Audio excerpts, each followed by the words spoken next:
Spomínali ste Ivetu Radičovú aj počas vašej prednášky. Nemyslíte si, že ju SDK vytiahlo pred voľbami len ako takú ikonu zvoliteľnosti a teraz ju povedzme zneužíva, keďže vieme, že stále predsa to SDK riadi práve Mikuláš Dzurinda, ktorý dá sa povedať riadi aj celú koalíciu? Iveta Radičová ako premiérka je v politicky nenormálnej situácii. Proste není možné, aby človek, ktorý je na čele víťaznej strany, bol premiérom a nebol predsedom strany. Pretože síla premiéra je v tom, že on má za sebou stranu, ktorá ho podrží v parlamente hlasovaním, ktorá ho podrží pri koaličných rokovaniach, že on reprezentuje jej politickú vôľu a potom z toho sa môže odrážať. Toto Iveta Radičová nemá. V tom je jej príbeh teraz osamelý a to znamená, že a to nevyhnutne si to bude musieť nejako vyriešiť. Takto sa nebude dať historiť politicky, aby Mikuláš Dzurinda bol predseda strany a navyše ešte niekedy sa zdá, že ich názory a ich politické cesty sú úplne iné. No tak to nebude môcť ísť takto ďalej. Iveta Radičová dala v súčasnej koalícii vlastne celej politickej scéne ultimátum, že odstúpi, pokiaľ bude zvolený Dobroslav Trnka. Blíži sa teda voľba generálneho prokurátora, bude to 2. decembra. Čo si myslíte, ako táto voľba dopadne?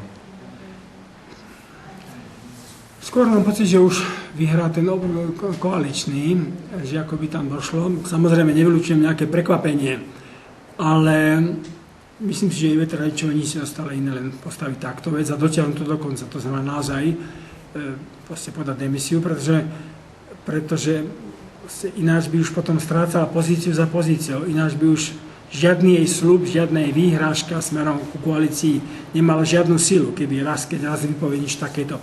Takže nemala inú možnosť, SDK ustúpilo teda z toho, že prestalo hovoriť o generálnom prokurátorovi Trnkovi, ale počkajme si na to hlasovanie, že je to tajné hlasovanie.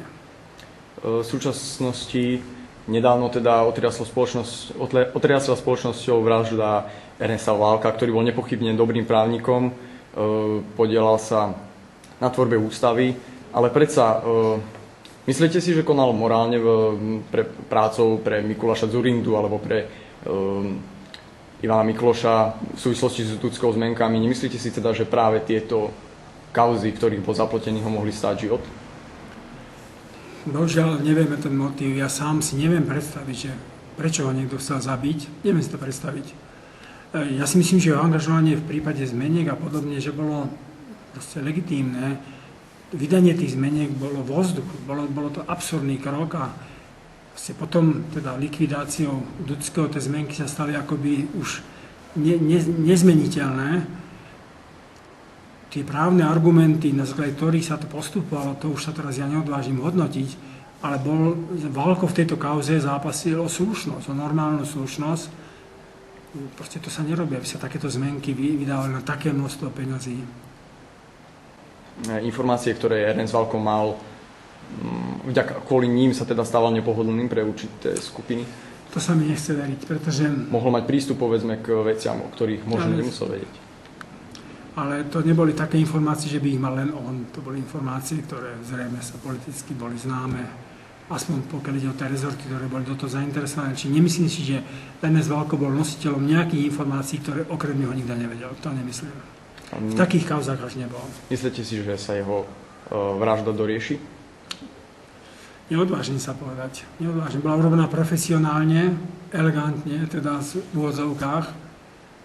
Niekto ho tým plynom donútil otvoriť okná a zabili ho v byte. V byte je vražda najjednoduchšia, pretože na ulici musíte strieľať už nie jednu guľku, ale musíte strieľať aspoň dávku zo samopalu, ak chcete mať istotu.